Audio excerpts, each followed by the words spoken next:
Good afternoon, Blockland Solutions attendees. Please join me in welcoming to the stage Dr. Akram Boutros, President and CEO of the Metro Health System, and Andy Jones, CEO of MCPC. Thank you. Good afternoon and welcome. MCPC is proud to co-sponsor with Metro Health student admission to the Blockland event. It's a natural fit for us for several reasons. First, MCPC and blockchain have much in common. Like the security that blockchain provides around cryptocurrencies and financial ledgers, MCPC's chain of custody services manage security to the devices that organizations of all kinds use every second of every day in whatever business they are in. Devices that schools and universities use for teaching and learning. Devices that great hospitals and healthcare systems like Metro Health use to care for its patients and to do research. And great banks like Key to conduct financial services. And leading software organizations like Highland to produce the code that builds the foundation of our networks. That's reason number one why this is a great fit for MCPC. Reason number two is because MCPC cares about students. We're the company behind the Foundry Community Rowing and Sailing Center, which is all about students. So if you have a moment, please stop by our booth to learn more about that. We build internships in every part of our business, including our new Asset Disposition Center, which will provide a learn and earn opportunity for students in Cleveland's public high schools. So yes, we are very excited to provide students access to Joe Lubin's keynote speech and ensure that you, the students, learn all about this transformative technology. And now, it is my pleasure to turn this over to the person who, in my view, and the view of many, is the most amazing of all healthcare leaders in the region, Dr. Akram Boutros from Metro Health, which leads the way to a healthier you and a healthier community through service, teaching, discovery, and teamwork. Dr. Boutros. Thank you very much. Thank you very much, Andy, and welcome to Cleveland. How many of you, by just show of hands, are from outside Northeast Ohio? Well, welcome. The 58 degrees is typical Cleveland weather. Please do not tell other people. We want to keep this a secret, okay? So we have old pictures of snow that we usually put on the TV so that nobody comes here. So you now are in on the secret. That's always like this all winter long. As Andy said, I'm Akram Boutros. I'm President and CEO of the Metro Health System, the oldest hospital in Northeast Ohio. We're 181 years old, and in order to be that old, you have to continually innovate and adapt and even reinvent yourself. Metro Health and technology field has been one of the most formidable and oldest epic shops, electronic medical record shops in the country, and we have won multiple awards both nationally and internationally. We've utilized our electronic medical record system, artificial intelligence, machine learning to improve both the care that we provide and our business practices. Blockchain is the right next step for us to be involved in, and we're delighted to sponsor this event. It's now my pleasure to introduce to you this afternoon's keynote speaker, Joe Lubin. Joe Lubin is co-founder of blockchain computing platform Ethereum and the founder of ConsenSys System, a blockchain venture studio.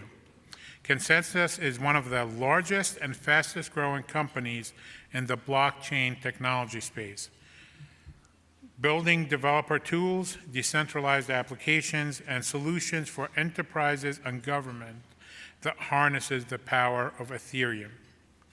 Headquartered in Brooklyn, New York, ConsenSys has a global presence, employing top entrepreneurs, computer scientists, software developers, and experts in enterprise delivery worldwide.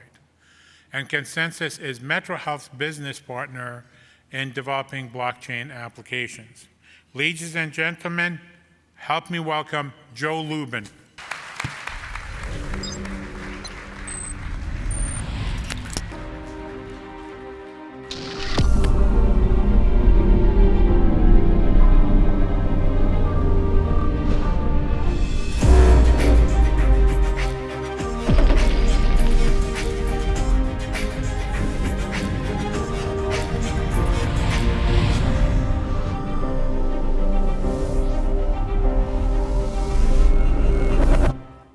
Hello. It's an honor to be here today at Blockland to share our vision for how technology of decentralization will impact economic, social, and political systems. I'd like to share with you where we see the business world and other sectors heading to a world in which we can build more open, transparent, and inclusive consumer and enterprise systems, and how the group in this room has the power to make this type of future a reality. My personal background is mostly in technology with a smattering of finance more recently. I was a computer nerd, grew up in Star Trek and cyberpunk. Science and tech were the only pursuits that really made sense to me. Later in my career, I became aware of what I then thought of as the big game, global finance, economics, geopolitics. I worked at Goldman Sachs for a little while and with a software firm next door and across the street from the New York Stock Exchange, eventually moving fully into that world as I built trading systems and ran a hedge fund with a partner. One morning on my way to work, I exited the subway directly across from the New York Stock Exchange, looked up into the sky, and saw charred pieces of paper raining down everywhere. After looking up for a few seconds, my eyes started to burn. Curious fool that I was, I walked towards the event. It was September 11, 2001. I was walking towards ground zero. My world, everyone's world, changed on that day. Growing up, I and everyone I knew trusted the societal structures that facilitated our day-to-day. For me, 9/11 represented a loss of innocence, a loss of naivete. Many learnings and disclosures in the decade or so following that day laid bare the complex and often unhealthy context of our world. Many discovered that it was foolish to trust all those structures that we thought had our best interest at heart. Politicians, bankers, pharma, insurance, automotive, and healthcare organizations were all mostly focused on making a buck and really didn't prioritize the wellness of the general population. That event woke many people up.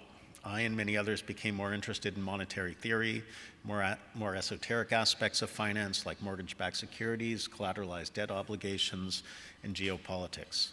I developed a sufficient understanding of the global economy and the financial world to get quite depressed about it. I felt that we were living in a global society and an economy that was figuratively, literally, and morally bankrupt. I was confident that our economy and society were in a slow, cascading collapse, and I saw two potential outcomes. Central bankers would kick the can down the road for as long as possible, enabling enormous debt in the system to be paid off with greatly devalued currency, resulting perhaps in a devaluation race to the bottom. This had the potential to stifle growth and broad prosperity for decades. Or more likely, some nonlinear contagion and collapse would bring great hardship, a more profound global depression than anything previous. I believe we remain in that first scenario, and I'm hoping we can keep kicking the can down the road for long enough for the new technologies to mature and evolve our systems to greater health. In early 2011, I read the Bitcoin white paper written by the person or group named Satoshi Nakamoto. I had the epiphany that so many in our space had. Decentralization was a game changer. In inventing the Bitcoin system, Satoshi had actually invented three interacting elements: cryptocurrency, blockchain, and cryptoeconomics. Cryptocurrency, a digitally scarce value token that could be used as money. Blockchain, a next-generation database technology that could automate trust and guarantee execution of agreements. When every stakeholder on a blockchain-based peer-to-peer network has their own synchronized copy of the data and their own copy of the rules by which the state of the system may be affected, everyone can feel assured that there's no opportunity for improper manipulation of the system by rogue system administrators, corrupt business executives, or hackers. And the third invention, cryptoeconomics, which enables incentivized mechanism design. System builders define goals for their systems and set rules by which the actors on the system operate. For instance, on Bitcoin or Ethereum, having the protocol issue a value token incentivizes various different actors to validate transactions on the network and secure the platform. Bringing these mechanisms together, Bitcoin became an experiment in monetary theory, money that was issued on an inflation schedule controlled by rules defined of the people and run by the people for the people, with no single point of control or failure. With similar characteristics, Ethereum has become the main foundational element for Web 3.0, the emerging decentralized World Wide Web. Ethereum made this breakthrough database technology relevant to everything, and especially to the business world beyond strictly finance. Far beyond the purview of Bitcoin, Ethereum would enable any system to be built on a decentralized application platform, a kind of decentralized World Wide Web, but that was not subject to the whims of the actors that controlled the servers, the silos, and the walled gardens. Ethereum and related technologies have introduced automated trust, where before it was subjectively conferred and often capriciously applied, and guaranteed execution of agreements, which can be in the form of regulations, laws, or contracts. Once built out, this will serve as a transformational foundation on which society can re-architect better systems.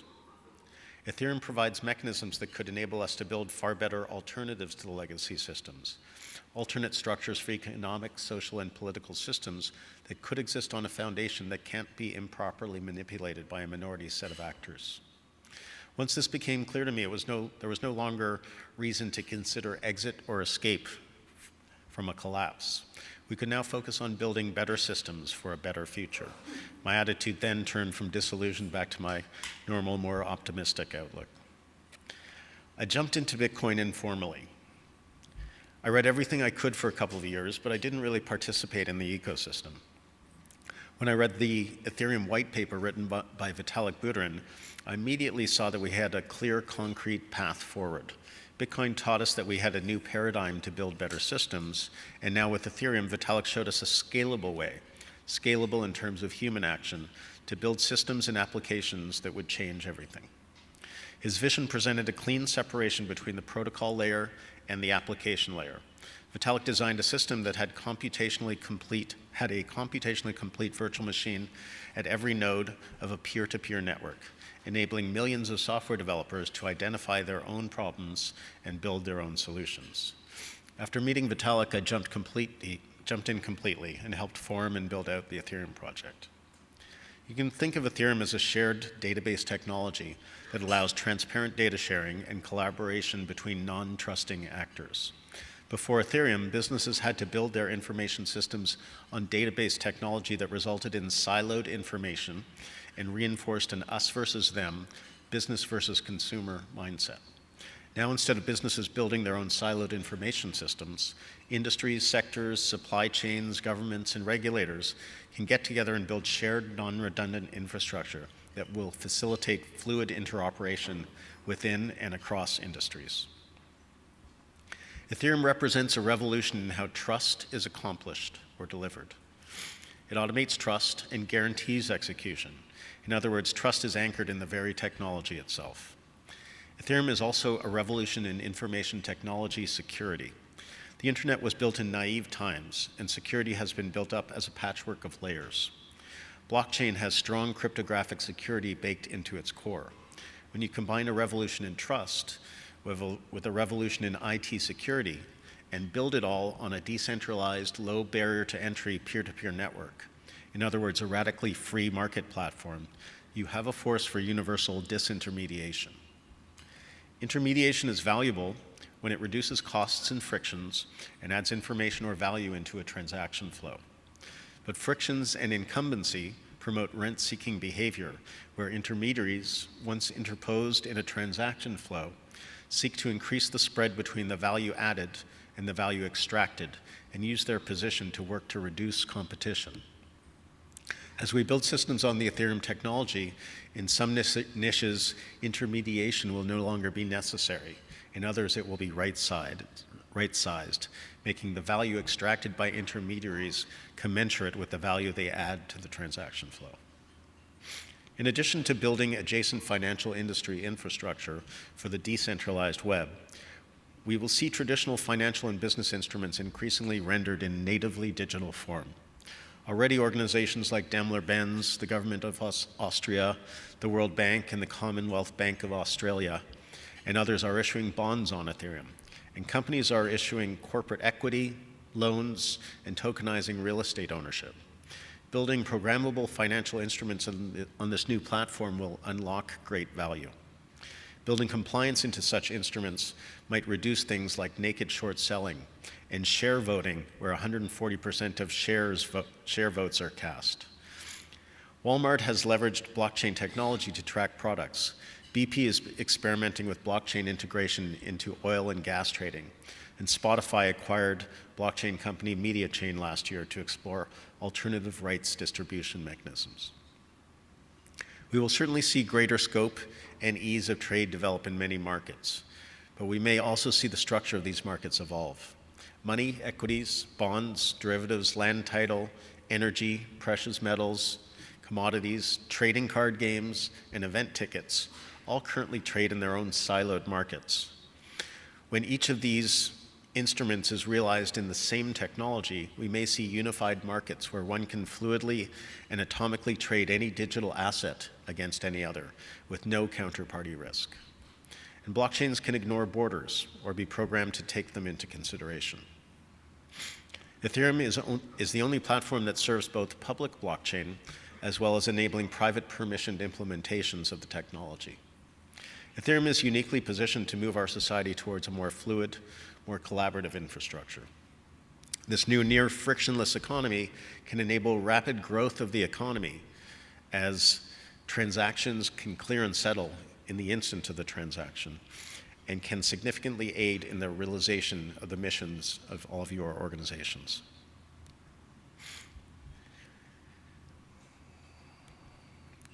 Decentralized protocols represent the evolution of the internet. Ethereum is emerging as one of the foundational components of a world computer, a Web 3.0 flavored constellation of interoperating protocols. Web 3, the decentralized World Wide Web, will consist of many decentralized protocols for trusted transactions, automated agreements, smart software objects, storage, bandwidth, heavy compute, identity, reputation, proof of location, legally enforceable agreements, certificates, resource and asset tokenization like for kilowatt hours, equities, real estate, and more. Synergies among various projects on Ethereum are more easily achieved than in the Web 2 world, as the platform can be considered a single execution space. Interoperation within Ethereum or across protocols is what will enable us to move beyond siloed walled garden approaches on the web and in the business world. The new trust foundation enabled by the radically decentralized Ethereum base layer is what is facilitating this evolution towards collaboration.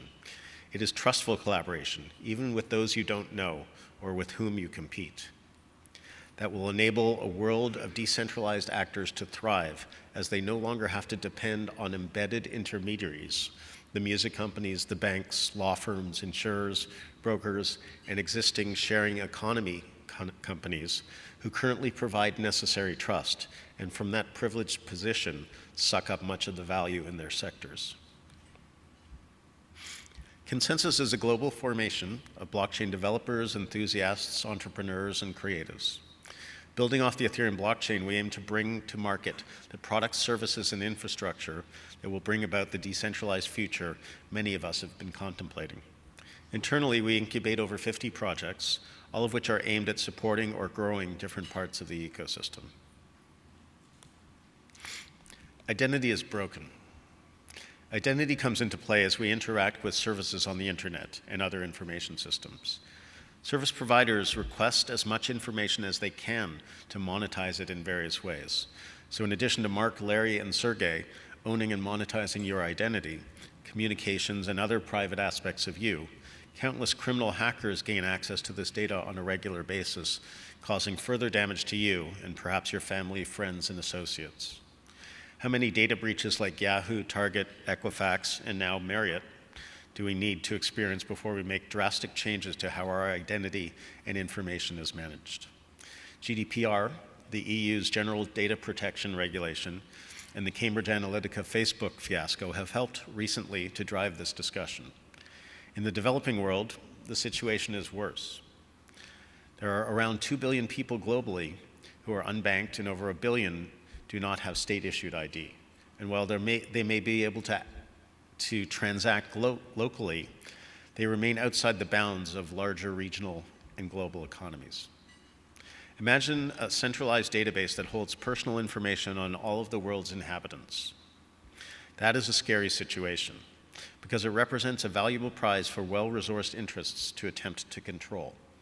Even if it is an excellently designed centralized system, it would be sad indeed if certain groups develop the ability to erase or manipulate the system's contents, namely people's identities and reputations. The Ethereum blockchain has introduced a solution to this problem that was never before possible. Decentralization and immutability offer a way to build a system similar to this without centralizing it, a system that cannot be co-opted by malicious parties. Ethereum provides a shared global database that is publicly and permissionlessly accessible from anywhere in the world. Entries in the system are immutable and can't be erased or manipulated by anyone, including nation-state authorities. If you own a piece of data, only you can update that data in the system. Finally, these systems act as a shared source of truth, which means that everyone, even competitors, can trust this shared infrastructure. I can custody my own financial and medical information, enabling that data to be more valuable to me. And because of the time-stamped, trusted nature of the data on the system, insurance companies, for instance, can be certain that I can't share false information with them. Uport, ConsenSys's project devoted to self-sovereign identity, seeks to fix one of the key drawbacks of Web 2, the lack of an identity construct native to the web. This has led to our identities being fractured across the internet, used to exploit our attention and under the control of other entities and monetized by them. Most, if not all of us in this room have persistent portable reputation that we can use to our economic advantage, a bank statement, for instance. But many on the planet don't. Self-sovereign identity enables them to establish their identity and then leverage their social context to establish a reputation that nobody can take away from them. Users can establish their own identity on the Ethereum blockchain through Uport and control it from their phone, browser, or other device. Uport's 3-box tool gives the user access to their own persistent portable container, a personal data locker for personal information which can be shared securely by the user in a variety of situations. A woman in Venezuela, Argentina, or Somalia, for instance, can get on the internet and create a self-sovereign blockchain-based ID for herself. Her friends and neighbors can do the same and attest to the fact that she is a solid member of their community. Perhaps she borrowed and paid back a small amount. She can ask the lender to attest to this. With this persistent portable reputation, she could perhaps reach across the internet to a lender on the Ethereum platform and get a microloan for a small piece of business equipment that she could use to start a business. Pay back that loan, and she could get another to grow the business and bootstrap her enfranchisement in the emerging decentralized global economy. Many community members around her could do the same, enabling economic growth in the region and beyond. Global supply chains today, which support everything from fast-moving consumer goods to food and beverage, are inefficient, poorly tracked, and oftentimes exploitative. In the container industry, paperwork can account for half the cost of transport. A nationwide study conducted in the US from 2010 to 2012 by the International Ocean Advocacy Organization, Oceana, revealed that seafood is mislabeled up to 87% of the time. Mica, which is used in makeup, electronics, and automobile paint because of its shimmery, reflective properties, is often sourced from illegal mines by child laborers younger than 12 years old. Viant, our supply chain track and trace product and team, is reimagining a world where trust and transparency are incorporated in the goods we buy every day.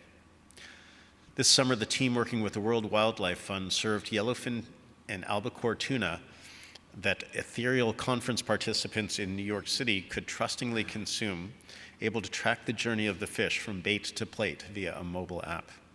Very soon you will be able to experience the same as this technology rolls out to consumers buying tuna in retail stores.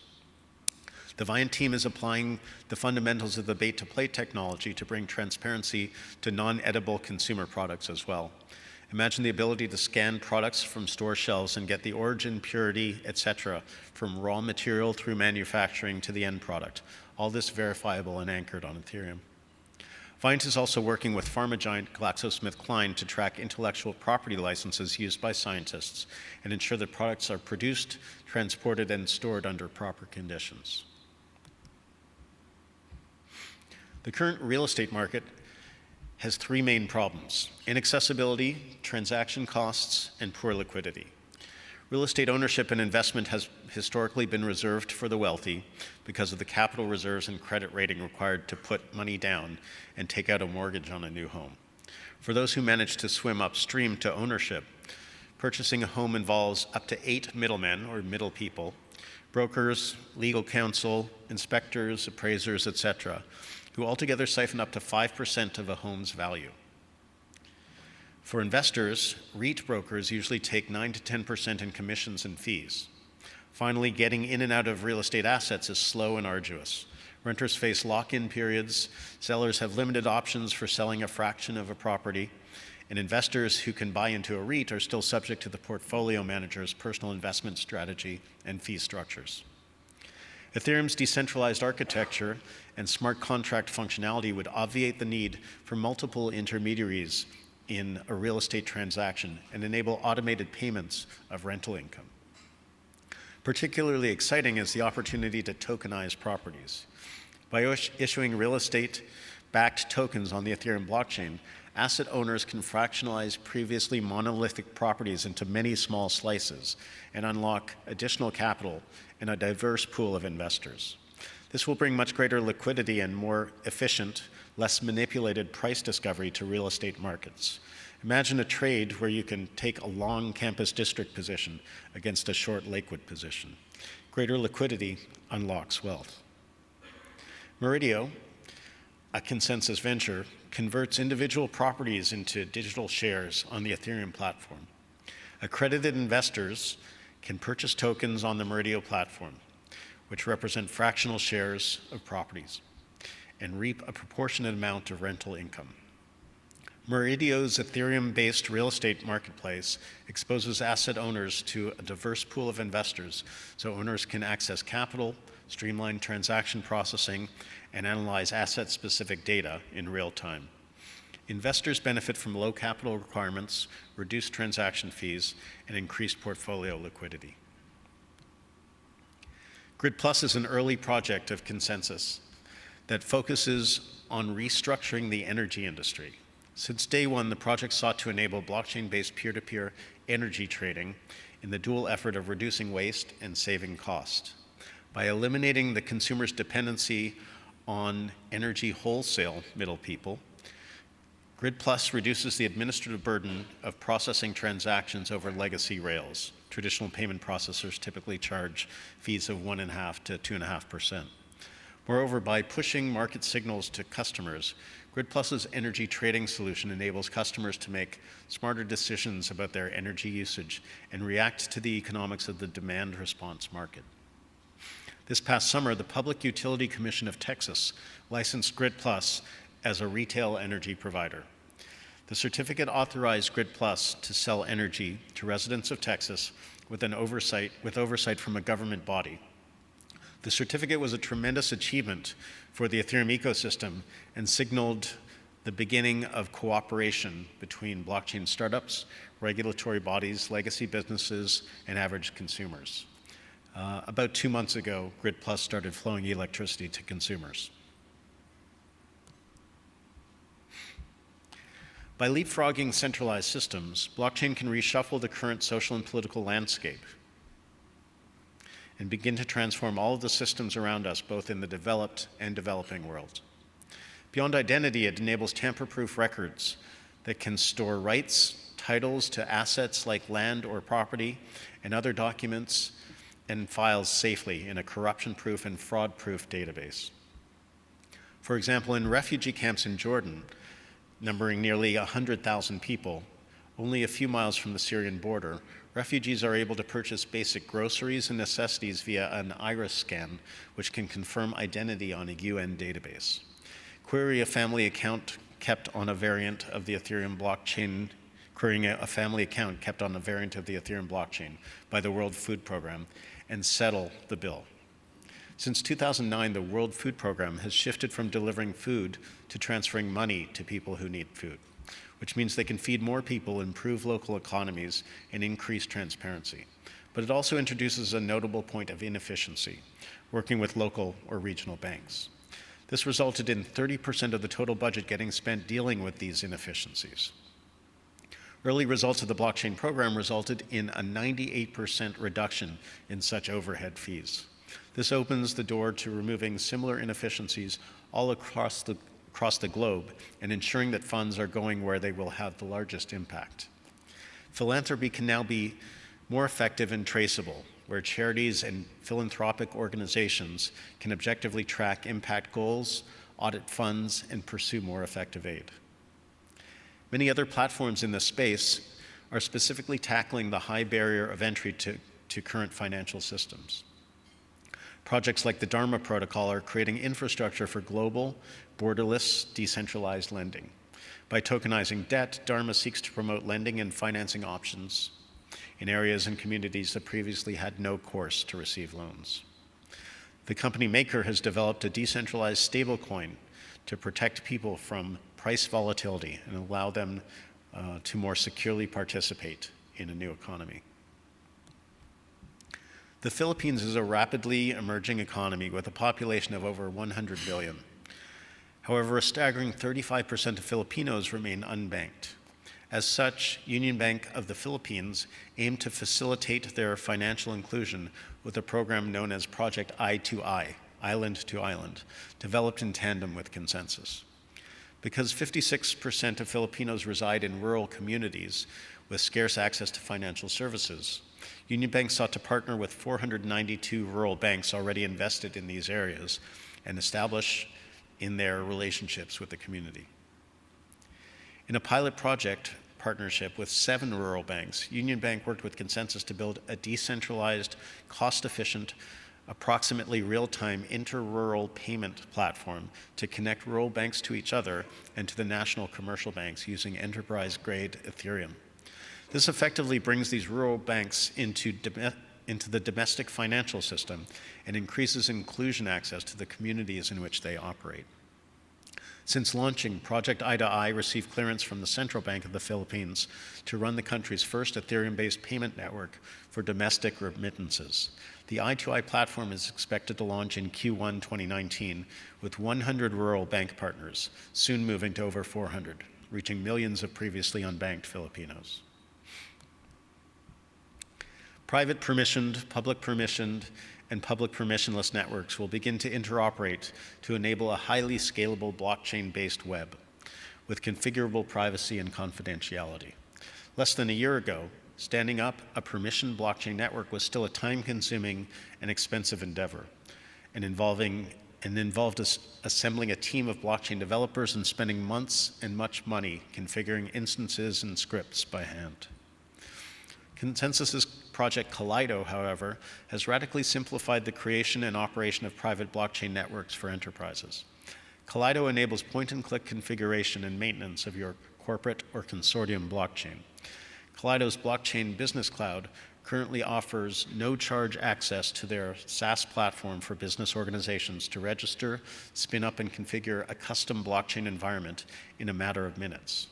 Kaleido's service is currently running on Amazon's AWS to enable corporations to set up private or consortium blockchains.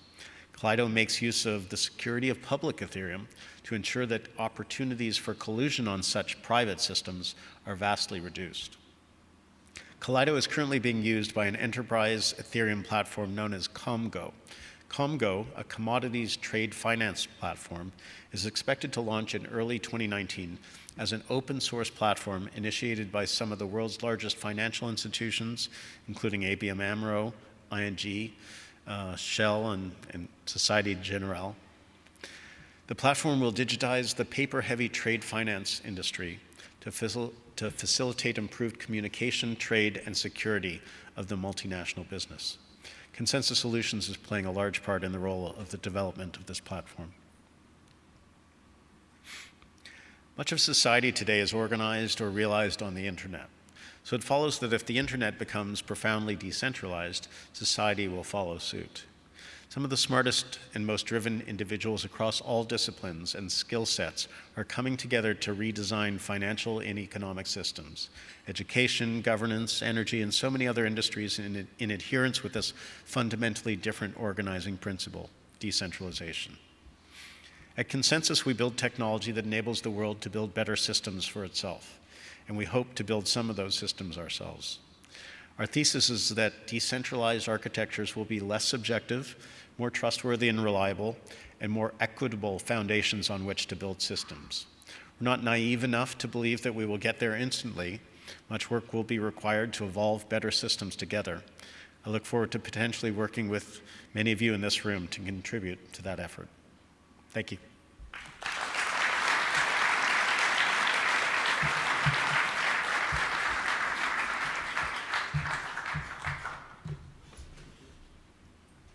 Okay.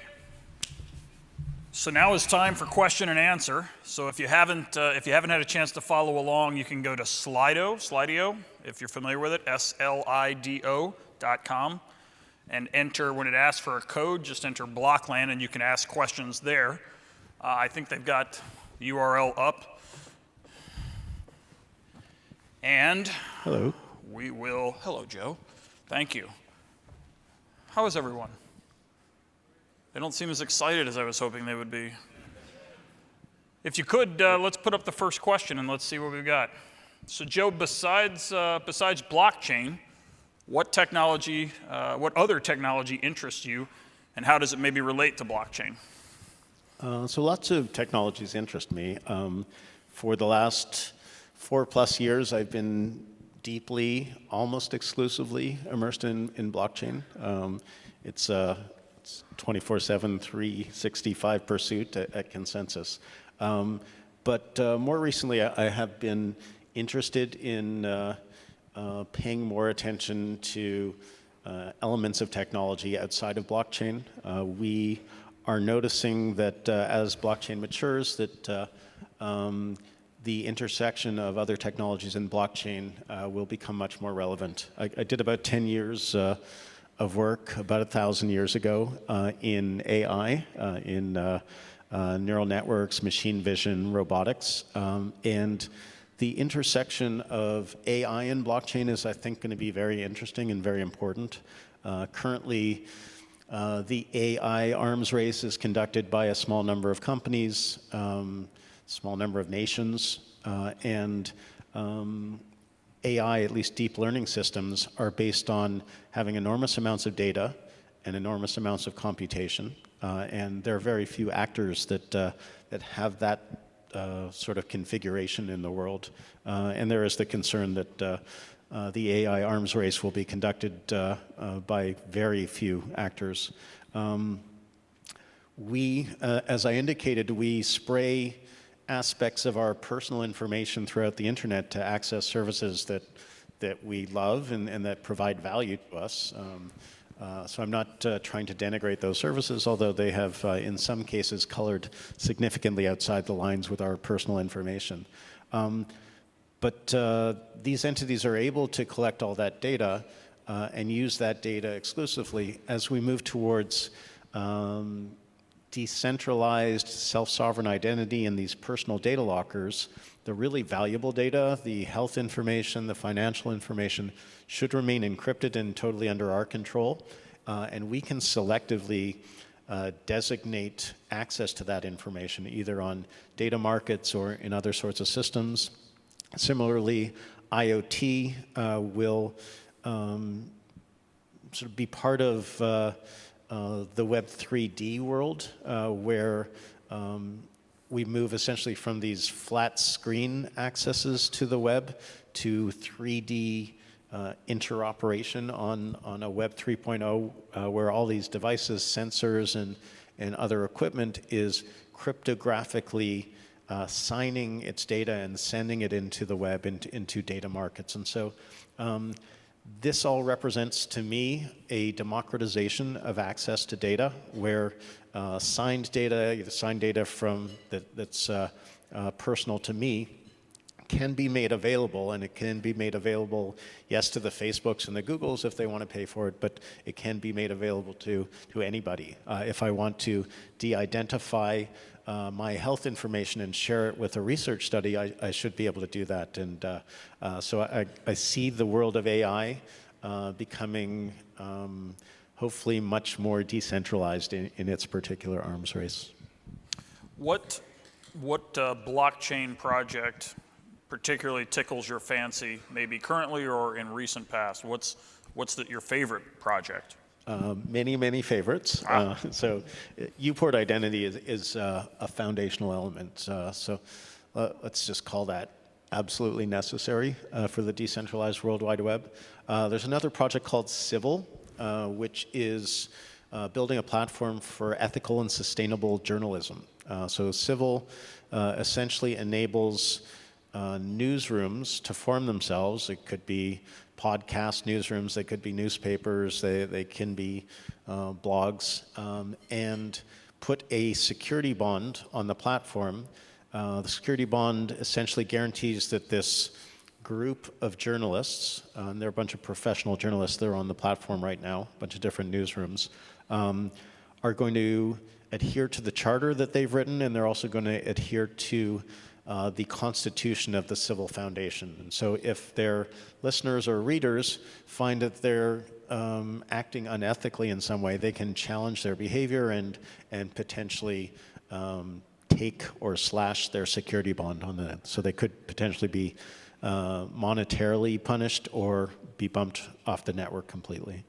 So journalism is a space that has seen tremendous challenges over the last 10 or 20 years where private equity, hedge funds, et cetera, have been rolling up all these different properties, and technology has enabled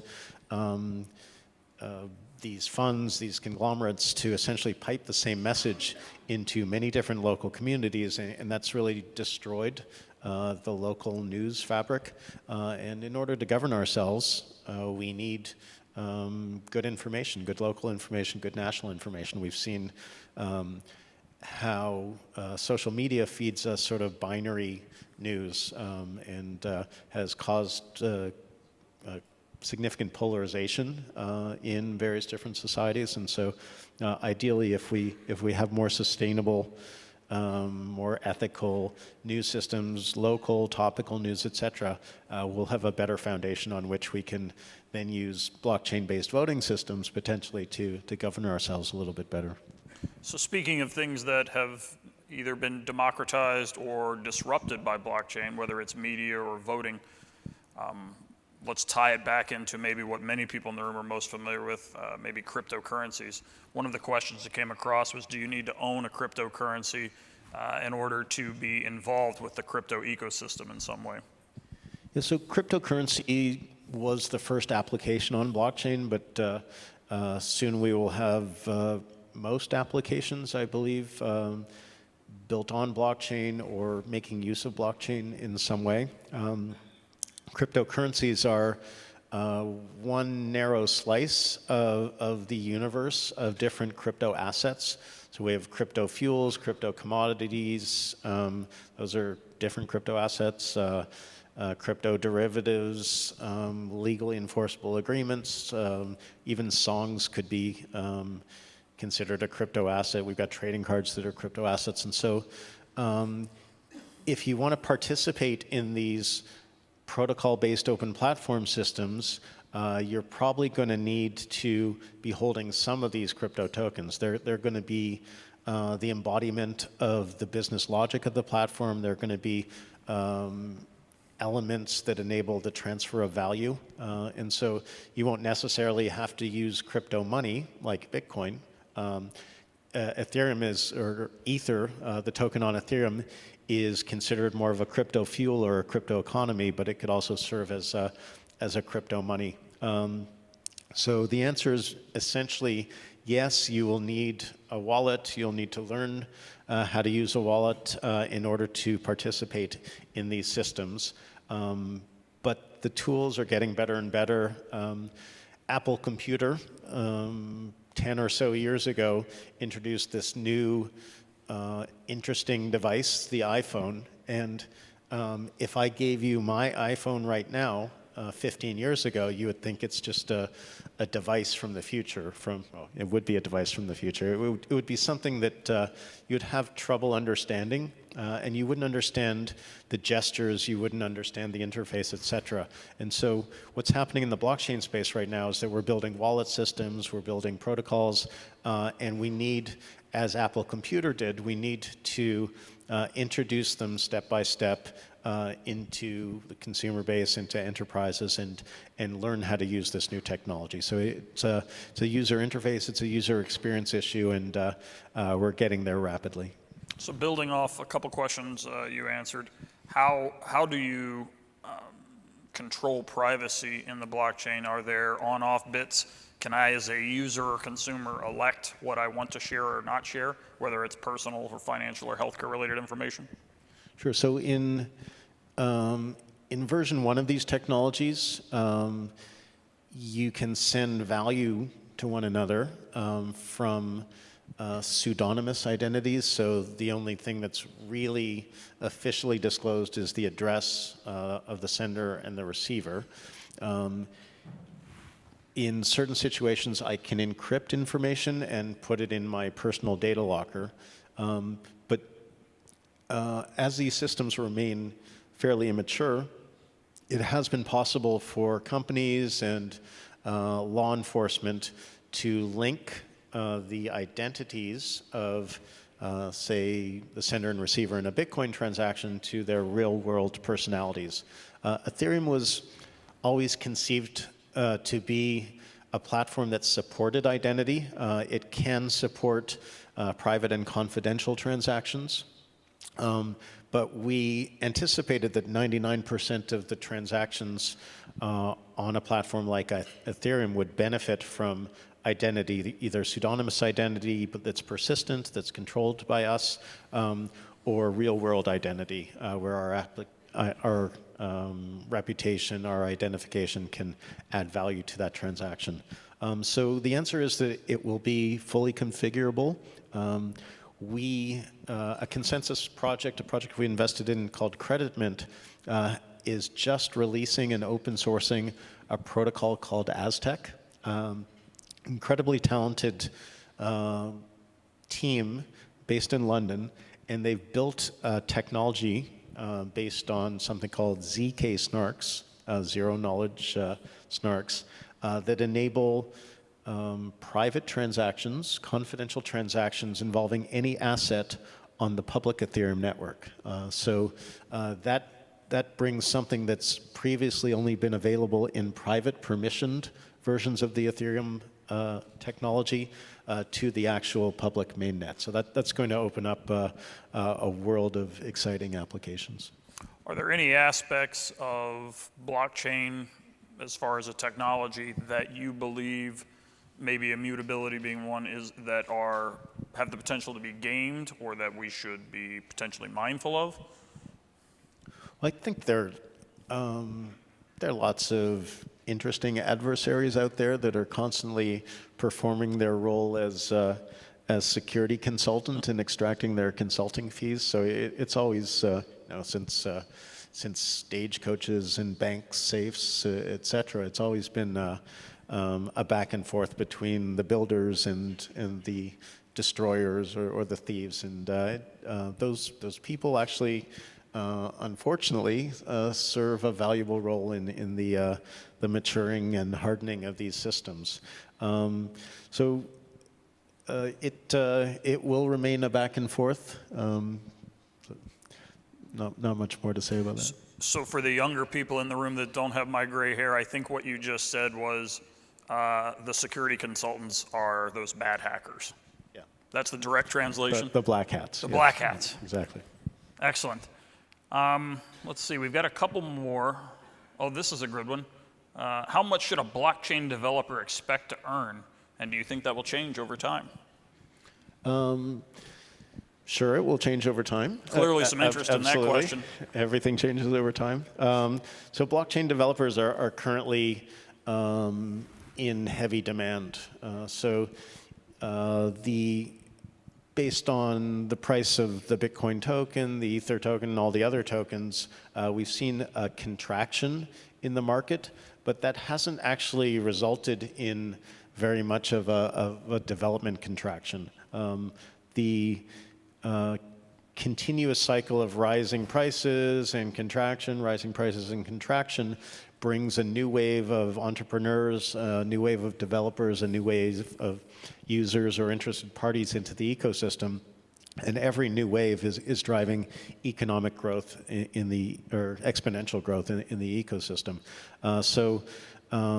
It is very valuable to be a software developer in general, and especially valuable to be a blockchain software engineer currently. In the near term, probably in the medium and long term, the future is very bright for people who can be effective with this technology. So one of the, you mentioned early on in one of your answers around some of the actors that may be participating in this type of security or what have you, and I interpreted nation states or enemies of the U.S. One of the questions that came in was the potential impact of quantum computing on blockchain. Do you foresee something like that? Obviously, there's security concerns around what quantum may do in a non-quantum world. Sure. So quantum computing is a very exciting technology. It's definitely, like blockchain, it's overhyped right now. Quantum will ramify probably in 12 years, maybe 8 years at the outside. Maybe the NSA is a few years ahead of the rest of the world, but really the big entities are doing a lot of the work sort of out in the open, and we're not, I think, going to be blindsided by it. Currently, if we just increase the size of our private keys, it would thwart attack by quantum systems. And Ethereum itself is building the next version of itself to be quantum safe.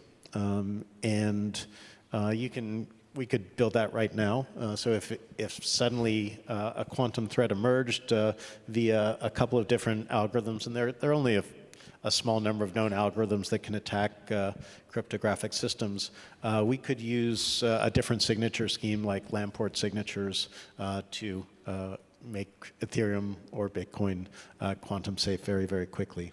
So not worried about that. If something came totally out of the blue, the world has much more to worry about than the blockchain systems being hacked. The whole financial industry infrastructure would be in a lot of trouble. Excellent. So we have quite a few students in the room, and we've got 2 or 3 questions that are very similar. I'm going to try to lump those together. But for those that are in the room, whether they're developers today or students in the process of becoming full-fledged developers, how should they get started with blockchain, or what should they leave the room thinking about as it relates to creating maybe their own projects with Ethereum? The web. There's so much great educational material on the web. ConsenSys Academy has put out a free Coursera course, or you can pay, I think, $99 to get certified. There's a course for non-technical people. We've got courses for very technical people. And there are just a lot of tutorials and a huge amount of information available so that you can do self-directed learning. I would read, if you're interested in the evolution of Ethereum, I would read everything on the Ethereum blog, everything Vitalik wrote, because he's just a great communicator. And he has, at every step of the way, whether it's been a research path that ended up not yielding fruit, he has done a great job in explaining what he's thinking, what we've all been doing in a very understandable way. Well, super. I think with that, we're going to wrap up. So I'd like to thank Joe and everyone for attending today, and enjoy the rest of the conference. Thank you, Joe. Thank you, everyone.